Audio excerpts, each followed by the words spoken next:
पिपिली ठारू 15 किलोमीटर पुरी ठारू 30 किलोमीटर मझिरे रही भक्त दासिया पीठ जो प्रतिदिन कालिया पाखक तुलसी जाए तुलसी बगीचार तुलसी जीव कालिया सज हो मंदिर रे बसिब से आमर जो तुलसी तोला चली देखुवे ये हूँ से जगह भक्त दासिया जो तुलसी जाऊँगी भक्त दासिया पीठर कालिया पाखे जीव तुलसी तुलसी जाई कालिया पाखे लगे देखो आम सहित जो भाई अच्छे भाई आपण नाटा कहे कि मो ना कविंद्र बेहरा कौन केमती तुलसी कौटी जाए सब तुलसी दैनिक जगन्नाथ मंदिर को जाए आम से आश्रित मंडल तरफ दासिया पीठ गोटे तुलसी बगीचा सत श्री रामचरण दास सबुदिन आसिक नहीं जाती तुलसी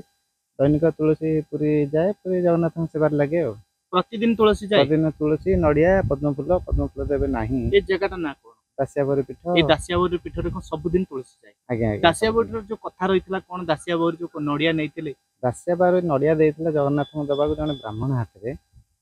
नड़िया जगन्नाथ को दब जब हाथ बढ़े ने दब ना मो नड़िया मत आणिक दब से ब्राह्मण आश्चर्य मानने आश्चर्य होते सी नौले निजार सब भोग करने को से कहले मुझे नौची जन ब्राह्मण आउ जन ब्राह्मण को देवी भोग करने को निजे भी करें कि तोर मुझे देवी हाथ बढ़े ने सी जाते से भोगराग कर फेरिया भितर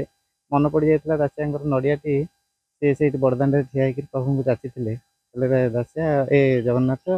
आउ दासिया दे नड़िया आप नड़ियाटी ग्रहण करते हाथ शून्य उड़ी जाता सी भी मानते विचलित हो जाते कहले हाथ मोर कहीं बोधे नहीं गला नड़ियाटा से आश्चर्य हो पुणी गंभीर भितर को जाके देखिले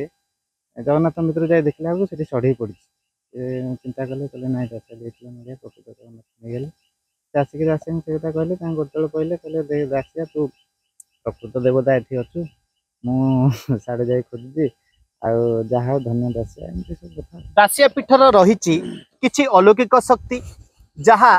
भक्त दासिया बाउरी पीठरू प्रतिदिन कालिया पाखक जाऊँगी तुलसी